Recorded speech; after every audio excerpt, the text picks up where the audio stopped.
There are silences that protect and silences that destroy. I learned this difference on a February morning in 2019, standing in my father's barn in the Cascade foothills of Washington State, 3 days after his funeral.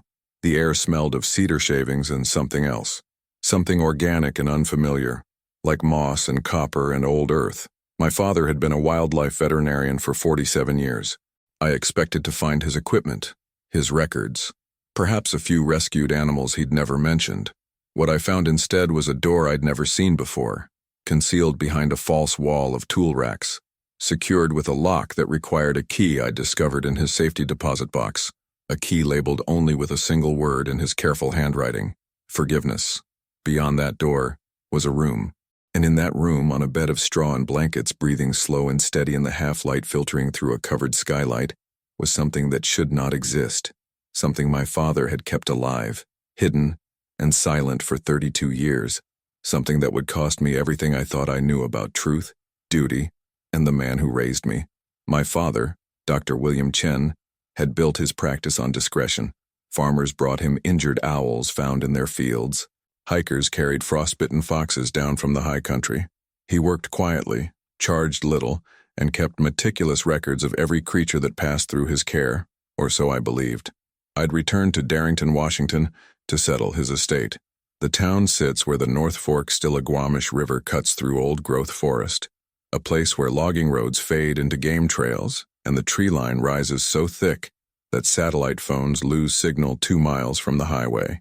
My father had chosen this isolation deliberately when he'd moved here in 1987, the year I turned 8. My mother had left us that same year. I'd always assumed the two events were connected by grief. I never imagined they were connected by guilt. The barn stood 200 yards from the main house, a structure he'd built himself using timber from the property. I'd been inside it 1,000 times as a child, helping him splint the wing of a red-tailed hawk or bottle-feed an orphaned bear cub.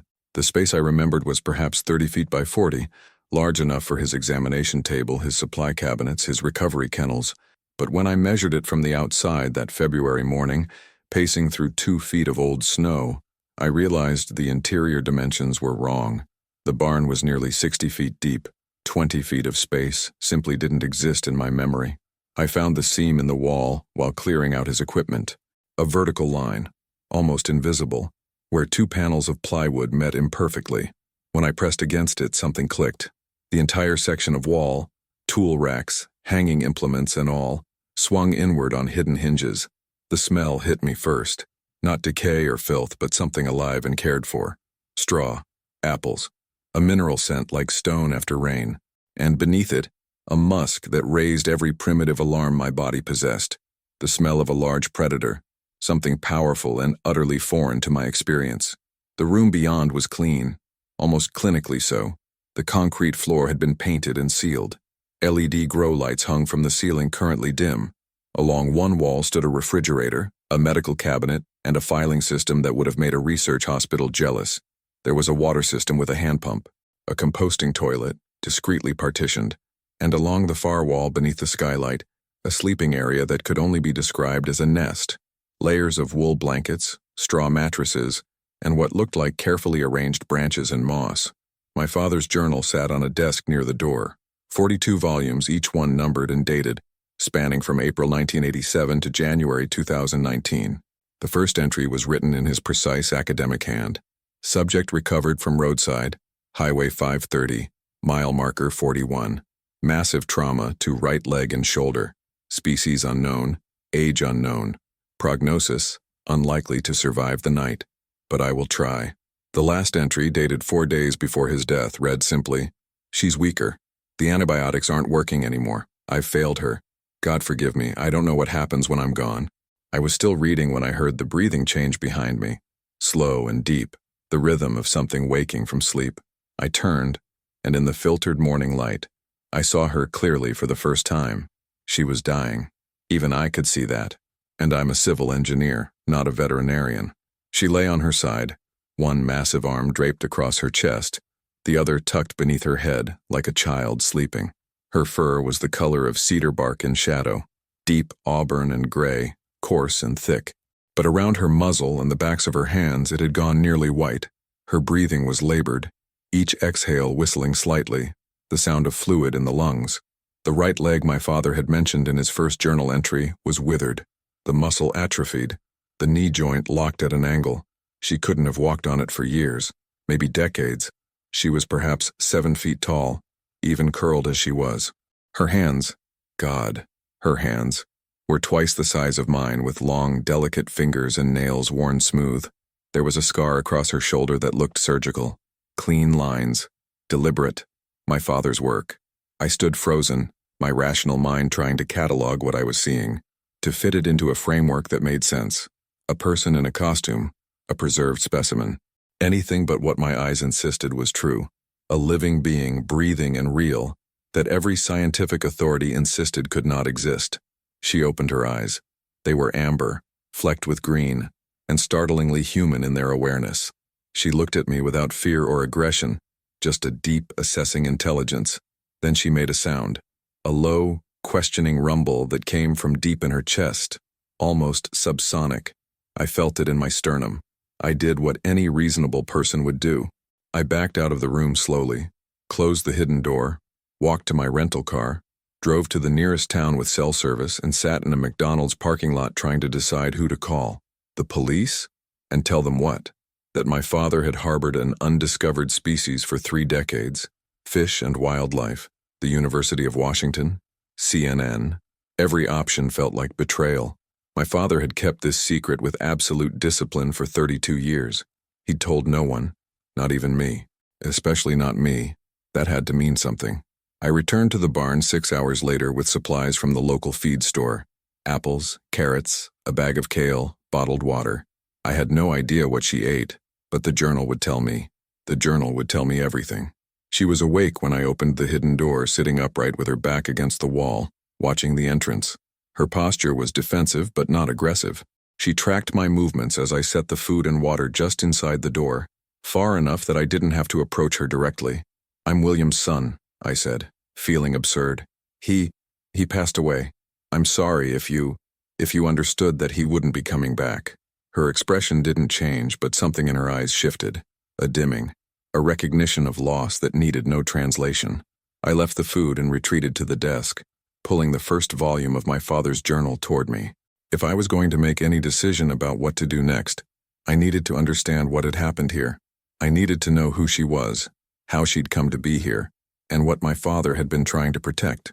The truth, I would learn, was far more complicated than I could have imagined. The journals were not scientific logs. They were confessions. April 17th, 1987. I found her at dusk, lying in the drainage ditch beside Highway 530. At first I thought it was a bear. That's what the couple who called it in had reported. But when I approached with my tranquilizer kit, I saw the hands, saw the face. I've studied primatology. I've seen gorillas, orangutans, chimps in rehabilitation centers across 3 continents. This was something else entirely. She'd been hit by a vehicle, probably a logging truck based on the impact patterns. Right femur shattered, shoulder dislocated, massive internal bleeding. She should have been dead. But she was breathing, and when I knelt beside her, she opened her eyes and looked at me with such clarity, such obvious intelligence, that I made a decision I've questioned every day since. I loaded her into my truck and brought her here. I told the reporting couple that the animal had wandered off into the woods and I couldn't locate it. I filed no report. I saved her life, and in doing so, I became complicit in the greatest lie of my career. The entries that followed detailed her recovery with clinical precision. The surgery to pin her femur, performed alone in his barn with veterinary equipment meant for livestock. The antibiotics. The slow, agonizing process of keeping her alive through infection and fever. His growing realization that she would never walk properly again, that the damage was permanent. And then, the terrible understanding. He couldn't release her, couldn't take her to authorities, couldn't tell anyone. June 3rd, 1987. She's trying to communicate, not with words but with gestures, expressions. She understands that I'm helping her. Today she touched my hand. Just a brief contact, gentle and deliberate. It was a thank you. I'm certain of it. What have I done? If I come forward now, she becomes a specimen, a discovery. They'll take her, study her, cage her for the rest of her life. She'll spend her remaining years in a facility somewhere, poked and prodded and paraded as proof. The scientific community will hail it as a breakthrough. and she will die alone, imprisoned by the very people who should protect her. I can't do that to her. I won't. By September, he'd made his choice permanent. He built the hidden room, installed the climate control, the medical equipment, the systems to sustain her indefinitely. He documented everything in journals he kept locked away, and he dedicated his life to her care. My mother left in October. The entry for that day was brief. Margaret knows something is wrong. She sees me disappearing to the barn at all hours, sees the food and supplies I can't account for. She thinks I'm having an affair. I let her believe it. It's easier than the truth. She's filed for divorce and taken David to Seattle. I've lost my family, but what choice did I have? I sat in the barn reading until the winter sun set and the automatic lights flickered on. In the hidden room she slept, her breathing rough and uneven. My father had sacrificed everything, his marriage, his relationship with me, his professional integrity, to keep her alive and hidden, and now that burden had fallen to me. The question was whether I had his courage or his madness to continue carrying it. I spent the next 3 days reading every journal, cross-referencing his medical notes, trying to understand the full scope of what my father had done. Her name, or what he called her, was Ada. He'd chosen it arbitrarily, he wrote, because she reminded him of Ada Lovelace. Misunderstood, brilliant, isolated by the limitations of her time. Over 32 years, he'd learned to communicate with her through a combination of gestures, simple sign language, and patient observation. She was, he estimated, between 60 and 70 years old when he found her. That would make her over 90 now. Her species, whatever it was, aged differently than humans, but she was ancient by any measure. The journals documented her slow decline, arthritis in her hands, cataracts beginning in her left eye, the chronic respiratory issues that had worsened in the last 5 years. My father had been treating her with antibiotics meant for large animals, supplemented with human medications he obtained through carefully falsified prescriptions.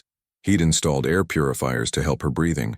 He'd modified her diet as her teeth wore down, shifting from raw vegetables to softer foods, eventually to purees and broths. He'd loved her, not romantically. Nothing in the journals suggested anything but professional care and profound respect. But he'd loved her the way one loves anything rare and precious and entrusted to your protection. He'd loved her enough to give up everything else. The practical problems were overwhelming. She needed medication I couldn't obtain. She needed expertise I didn't have. My father had been a skilled veterinarian with 4 decades of experience. I was an engineer who designed water treatment systems. I could read his notes, but I couldn't replicate his care. And beyond the practical concerns was the moral labyrinth. If I came forward, what happened to her? Was there any scenario where she didn't end up as the most valuable scientific specimen in history? Where she retained any dignity or autonomy in whatever time she had left? But if I stayed silent, I was condemning her to death. The antibiotics weren't working. Her lungs were failing. She needed real medical care, real experts, resources I couldn't provide. I called my ex-wife on the 4th day. Rachel was a bioethicist at Johns Hopkins, one of the few people whose judgment I still trusted. Hypothetically, I said, if someone discovered an unknown primate species, but bringing it forward would definitely result in the creature spending its final days in captivity, being studied and displayed, what would be the ethical choice? There was a long silence. David, what have you found? It's hypothetical. No, it's not. You don't do hypotheticals. Her voice sharpened. What did your father have in that barn? I hung up. Within an hour, she'd called back 3 times. I didn't answer. That night, I sat with Ada in the hidden room. She was awake, propped against the wall, breathing laboriously. I'd brought her pureed soup, butternut squash and apple, one of the combinations my father had noted she tolerated well. She took it from my hands with surprising gentleness, her massive fingers careful not to crush the container. I don't know what to do, I told her. I don't know how to help you. She looked at me with those amber eyes, ancient and aware, and made a sound, a soft rumble, almost reassuring, as if she understood, as if perhaps she'd already accepted what I was still struggling to face. The answer came from an unexpected source. My father's attorney. Gerald Voss called me on day 6, requesting a meeting to discuss special provisions in my father's will. We met at his office in Everett, a 40-minute drive from Darrington. He was elderly, sharp-eyed, and he locked the door before speaking. Your father entrusted me with certain information, he said, contingent on his death. I've known about Ada for 12 years. I'm one of 3 people who did. The shock must have shown on my face. There's a network, Voss continued. Small, very discreet. Wildlife biologists, veterinarians, ethicists, people who've encountered evidence of unclassified hominids and made the choice to protect rather than expose. Your father consulted with them occasionally. We helped him source medications, provided medical advice. We've been waiting for your call. He slid a folder across the desk. Inside were documents I couldn't quite process. Affidavits, non-disclosure agreements, and a trust fund I'd never known existed, nearly $300,000, designated specifically for continuation of care for the subject known as Ada. Your father knew he was dying, Voss said quietly. He had 6 months to prepare. He hoped you'd find her and make the choice he made, to let her live out her remaining time in peace with dignity, away from cameras and laboratories and the machinery of scientific fame. She's suffering, I said. She needs help I can't give her. We have a veterinarian in our network, Dr. Sarah Nakamura, who specializes in geriatric primate care. She's worked with Ada twice before, during emergencies when your father couldn't manage alone. She's willing to help now, if you consent. But David, you need to understand. There's no cure here. Ada is dying, has been for years. The question isn't how to save her, it's how to let her go with grace. The ethical clarity I'd been searching for crystallized in that moment. My father hadn't been playing God. He'd been providing hospice care. The hidden room wasn't a prison. It was a sanctuary. Dr. Nakamura arrived the next morning, a woman in her 50s with the calm competence of someone who'd seen everything and been surprised by nothing. She examined Ada with gentle efficiency, speaking to her in low tones, explaining each touch before making contact. Her assessment was grim but not unexpected. Congestive heart failure, pneumonia in the lower right lobe. She's in pain, but not severe. Your father managed that well. She has weeks, maybe a month. Can you help her? I can keep her comfortable. I can make sure she doesn't suffer. But I can't extend her life meaningfully, and honestly, I don't think she'd want me to. Nakamura looked at Ada with profound respect. She's tired, David. Your father knew that. He was preparing to let her go when his heart gave out first. Ada watched us talk, her expression unreadable. But when Dr. Nakamura prepared a syringe of morphine for pain management, Ada extended her arm without being asked. She understood. She'd been through this routine before. Your father did an extraordinary thing, Nakamura said as she worked. He gave her 32 years of safety. She would have died on that roadside in 1987. Instead, she got 3 decades of care and peace. Not many of us get that gift. The question I'd been wrestling with, report or remain silent, suddenly seemed irrelevant. This wasn't about science or truth or duty. It was about honoring a promise my father had made to a dying creature. You will not die alone. You will not die afraid. The complications began 2 weeks later, when my ex-wife arrived unannounced. Rachel stood on the porch of my father's house with a determined expression I knew too well. You hung up on me. You ignored my calls. I flew across the country because I know you, David, and I know when you're in over your head. I should have turned her away. Instead, I let her in, made coffee, and in a moment of exhaustion and isolation, I told her everything. She listened without interruption, her expression cycling through disbelief, shock, and finally, the analytical focus that made her exceptional at her work. When I finished, she was quiet for a long moment. I need to see her, she said finally. Rachel, I'm not going to call anyone. I'm not going to expose her. But if you're making end-of-life decisions, you need ethical consultation. That's literally my job. Let me help. Ada was sleeping when we entered the hidden room. Rachel stopped in the doorway, her hand going to her mouth. I watched her process what she was seeing, the same shocked recalibration of reality I'd experienced 2 weeks earlier. My God, she whispered. Your father. David, do you understand what this means? She's dying, I interrupted. That's what it means. Everything else is academic. Rachel approached slowly, kneeling a respectful distance from Ada's nest. She observed in silence for several minutes, taking in the medical equipment, the journals, the careful setup designed for long-term care. When Ada woke and saw a stranger, she didn't panic. She simply watched, assessing. Rachel met her gaze and held it, and I saw the exact moment my ex-wife understood what my father had known immediately. This was a person, not human, but a person nonetheless, with awareness and dignity and the right to autonomy. Who else knows? Rachel asked quietly. I told her about Voss. About Dr. Nakamura, about the network my father had trusted. That's not enough, she said.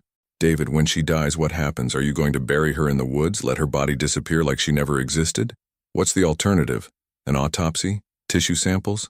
Let her become a posthumous lab specimen? What if there are others? Rachel's voice was urgent. What if she had family, a community? What if by keeping the secret we're preventing people from protecting others like her? It was a question my father had grappled with, according to his journals. He'd searched for evidence of others, had consulted with Voss's network, had left trail cameras in the deep forest hoping for proof that Ada wasn't alone. He'd found nothing. Or perhaps more accurately, he'd found the same ambiguous traces that had fueled speculation for decades. Footprints that could be hoaxes, grainy photos that proved nothing, sounds that might be elk or wind or wishful thinking. If there are others, I said, they've survived this long by staying hidden. Revealing Ada doesn't protect them. It just proves they exist and makes them targets. Rachel had no answer for that. She stayed for 3 days, observing, helping with care, reading portions of my father's journals. On the morning she left, she hugged me tightly.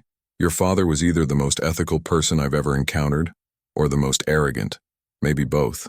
She pulled back, her eyes serious. Whatever you decide, I'll support you. But David, don't let guilt or fear make this choice. Let love make it. That's what he did. Ada's decline accelerated in late March. Dr. Nakamura visited twice a week, adjusting medications, monitoring vitals. We both knew we were approaching the end. I'd moved into my father's house, sleeping in my childhood bedroom, spending my days in the barn with Ada. I read to her from my father's journals, though I don't know if she understood the words. I played music, classical mostly, which the journals indicated she found soothing. I kept her clean and comfortable and talked to her about everything and nothing. She couldn't communicate complex thoughts, but her responses were clear enough. A soft rumble meant contentment. A huff meant discomfort or disagreement. She touched my hand when she wanted attention, pulled away when she needed space.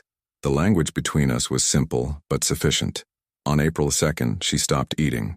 Dr. Nakamura examined her and confirmed what we both knew. Days, not weeks. We can keep her comfortable, Nakamura said. Keep the morphine steady, she won't be in pain. When she's ready, she'll simply drift. That night, I slept on a cot in the hidden room. Ada was awake, her breathing labored but steady. I dimmed the lights, left the skylight uncovered so she could see the stars. Around 2 a.m., she made a sound I'd never heard before, a low, mournful call that raised the hair on my neck. It echoed in the quiet barn, ancient and utterly lonely. Then from somewhere in the dark forest beyond the barn, an answer came, distant, barely audible, but unmistakable. The same call, in the same tonal pattern. Ada listened, her eyes bright with something I can only describe as recognition. She called again, softer this time. Again the answer came, closer now, and then a third voice, higher pitched, younger perhaps, joining from a different direction. They were out there, her family, her community, whatever structure her species maintained. They'd stayed hidden while she was hidden, but now, as she was dying, they were calling her home. I understood then what my father must have known. Ada had never been alone.